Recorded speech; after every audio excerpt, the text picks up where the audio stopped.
पुण्याहून निमगिरीला जायचे असल्यास सर्वप्रथम जुन्नर मार्गे गणेशखिंड उतरून पारगावात यावं लागते आणि ह्या पारगावातूनच पुढे खांडीपाडा या गावात जावं लागते.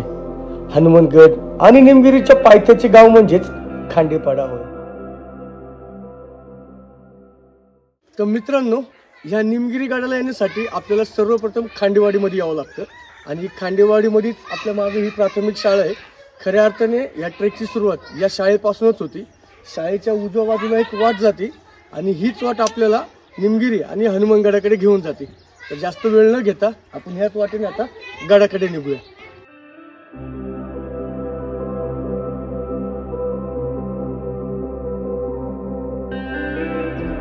निमगिरी व हनुमानगडाचे डोंगर एका खिंडीने वेगळे झालेले आहेत. गडाची चढाई अगदी सोपी आहे. प्राथमिक शाळेपासून जाणारी वाट पुढे शेतातून लाईटच्या टॉवरकडे घेऊन जाते. शेतातून पुढे पुढे जात असताना वाटेमध्ये एक विहीर आपल्या डाव्या हाताला दिसते आणि इथूनच एक वाट पुढे गडावर जाते.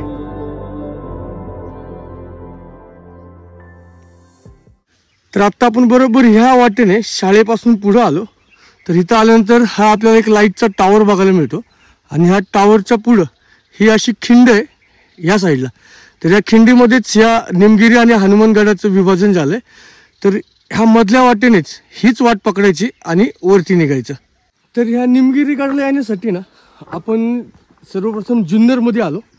जुन्नरमधून गणेशखिंड तो घाट होता, तो घाट उतरलो आपण. घाट उतरल्यानंतर खाली मढ, पारगाव आणि नंतर खांडेवाडी असं आपण प्रवास केला. आणि खांडेवाडीत जसं तुम्हाला सांगितलं मी, प्राथमिक शाळेच्या इथून आपण ट्रेकला सुरुवात केली. तर ह्या ट्रेकची जी वाट आहे ही मस्तपैकी मळलेली आहे आणि समजा काही प्रॉब्लेम वाटलं तर खाली गावकरी असतात, ते तुम्हाला व्यवस्थित वाट पण सांगतात. गर्द अशा या वाटेतून पुढे जात असताना आपल्याला गडाच्या पायथ्याला अनेक प्राचीन अशा वास्तू सुद्धा बघायला मिळतात. आपण इथून असं आलो आणि आपल्या बरोबर डाव्या साईडला आपल्याला गणपतीचं एक शिल्प दिसते बघायला. तिथं छोटीशी एक पिंड सुद्धा आपल्याला बघायला मिळते आणि त्याचबरोबर आपल्याला इथं काही बहुतेक हे मंदिराचे अवशेष असतील. तर अशा गोष्टी आपल्याला या ठिकाणी बघायला मिळतात. आता परत मुख्य रस्त्याला येऊन ही वाट अशी पुढे गडाकडे जाते. तर वाटेमध्ये आपण महादेवाची पिंड, गणपतीचं शिल्प अशा वास्तू बघितल्या. त्यानंतर थोडंसं पुढे आल्यानंतर ह्या साईडला म्हणजे आपल्या उजव्या साईडला एक वाट जाते आणि या ठिकाणी साधारण आपल्याला 40 विरगळ्यांचा एक समूह बघायला मिळतो आणि त्याचबरोबर प्राचीन असं एक मारुतीरायाचं मंदिर, एक मूर्ती सुद्धा आपल्याला या ठिकाणी बघायला मिळते. तर आपण आतमध्ये जाऊया.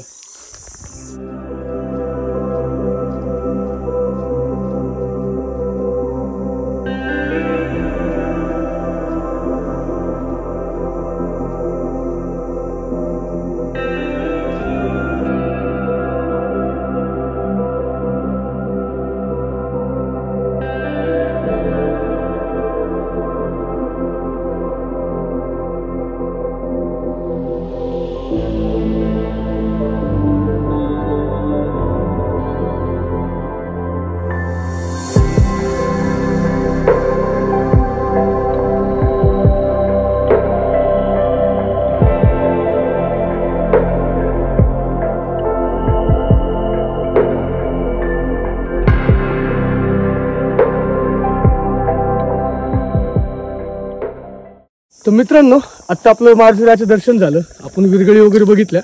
हा संपूर्ण परिसर बघायला साधारण एक 15-20 मिनिटं गेले आणि आपण परत पहिल्या जी पायवाट होती त्या पायवाटेला लागलो आणि इथून साधारण गड आहे अर्धा तासाच्या अंतरावर. संपूर्ण खडी चढाई आहे.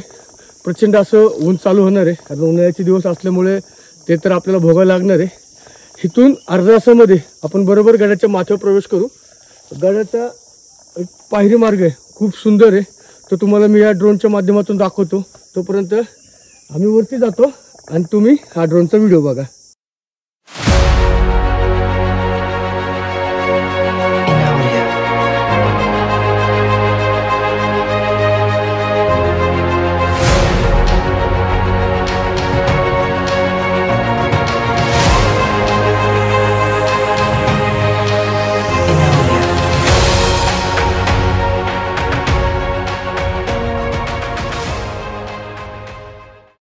आपण मगाशी ना या झाडीमध्ये होतो आणि इथून अशी वाट येते वरपर्यंत.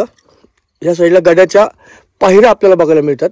पण सुरुवातीला इकडे न जाता असं इथून या ह्या साईडला तुम्हाला एक गुहा बघायला मिळते. हे पहिलं सर्व इथलं बघून घ्या आणि परत मग इथून रिटर्न जाऊन पायरी मार्गाने वरती जावं.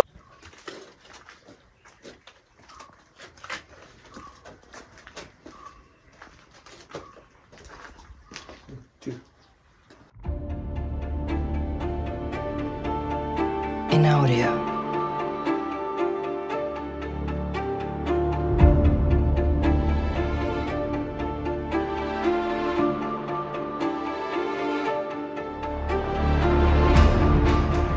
Inaudia.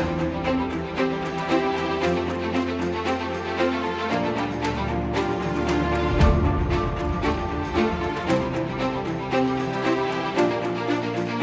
Inaudia.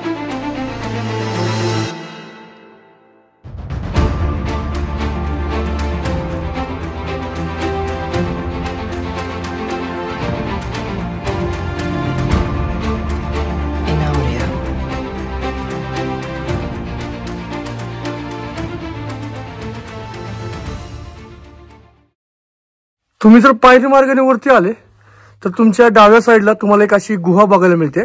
बहुतेक या ठिकाणी पहारेकऱ्यांसाठी रूम असावी आणि ह्या ठिकाणी असा दरवाजा असावा, कारण तिथं दरवाजांना जे लावायचं स्ट्रक्चर असतं म्हणजे जे खड्डे केलेले असतात हे आपल्याला इथं दिसतं. ते सुरुवातीला आपण आतमधली गुहा कव्हर करू आणि इथून पुढे नंतर गड माथ्यावर जाऊ.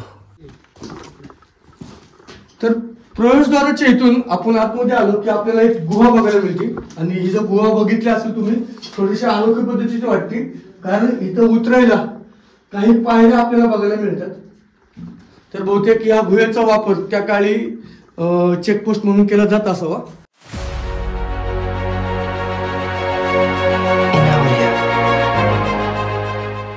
या निमगिरी गडाचा माथा अगदीच लहान आहे. गड माथ्यावर गेल्यावर उजव्या बाजूने गडफेरीस सुरुवात करावी. प्रथम 2 ते 3 पाण्याची टाकी आपल्याला बघायला मिळतात. या टाक्यांपासून पुढे टेकडीवर गेल्यावर गजलक्ष्मीचे एक प्राचीन असे मंदिर सुद्धा आपल्याला बघायला मिळते. तर मित्रांनो, गडाच्या माथ्यावर आल्यानंतर आपण गडाच्या उजव्या बाजूने आपल्या गडफेरीला सुरुवात केली होती. सुरुवातीलाच आपल्याला पाण्याची 1-2 टाकी बघायला मिळाली. ती टाकी बघून आपण थोडासा टपरा पार करून वरती आलो. त्यानंतर आपल्याला असं प्राचीन असं एक मंदिर बघायला मिळतंय.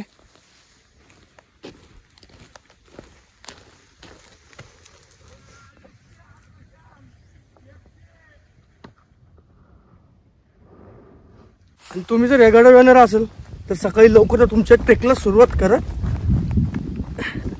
नाही तर आमच्यासारखी वाट लागायलाच पाहिजे. उन्हाळ्यात ट्रेक करण्यासाठी आपल्यासारखीच ट्रेकर लोक आपल्यासारखीच माणसं बाहेर पडतात. नाही तर उन्हाळ्यात गड किल्ले फिरणं कुणाचं काम नाही बाबा. ज्याच्यात दम आहे तोच उन्हाळ्यात किल्ले फिरायला बाहेर पडतो.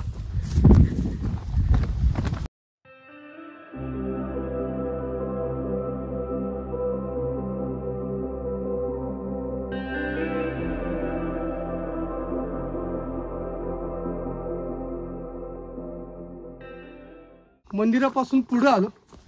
काही अंतर चालल्यानंतर आपल्याला एक कातळ कडा लागतो. पण त्या कातळ कड्याखाली साधारण 3-4 गुहा कोरलेल्या आपल्याला बघायला मिळतात आणि जबरदस्त ती होती ती बारीक दिसते है ना. अशा 2 तर गुहा आपण बघितल्या. इथंच यायला थोडंसं गचपण आहे, थोडं दगडी रस्त्यात आड वगैरे आले ते वाट थोडीशी बिकट आहे. तर ह्या ठिकाणी पण एक गुहा आहे. तिथं आतमध्ये बाटल्या वगैरे आपल्याला पडलेल्या बघायला मिळतात. त्याचबरोबर या गुहेच्या आतमध्ये सुद्धा अजून एक भुयार आहे. चल बरं काय ना आतमध्ये पसारा कसं दिसतो आतमध्ये.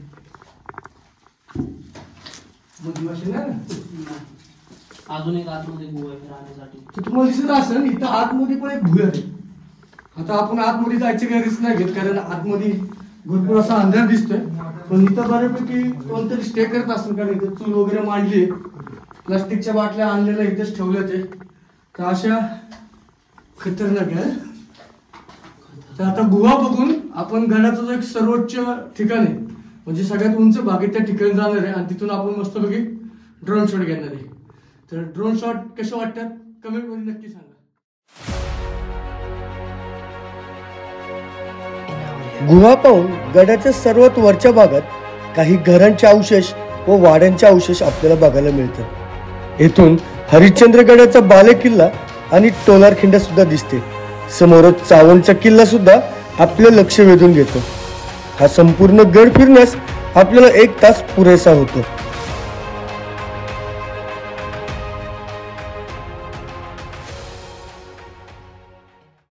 तर मित्रांनो, जर तुम्ही या गडावर येणार असेल किंवा आता उन्हाळ्याच्या दिवसामध्ये कोणत्याही गडावर जर तुम्ही फिरणार असेल तर सकाळी लवकर सुरुवात करा.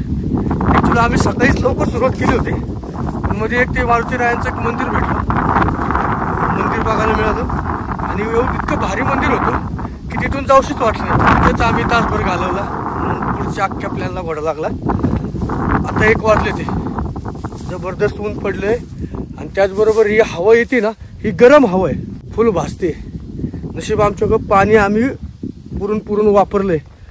एक गोष्ट अजून एक लक्षात ठेवा, या निमगिरी गडावर पिण्याच्या पाण्याचं टाकं नाही आहे. 7-8 टाकी आहे, पण त्यातलं कोणतंच पाणी पिण्यासाठी नाही आहे. इमर्जन्सी आली तर मग काय प्यायला लागते, पण पिण्यायोग्य पाणी ह्या गडावर तरी आपल्याला बघायला मिळालं नाही. याला रस्ता चुकला वाटतं माझा.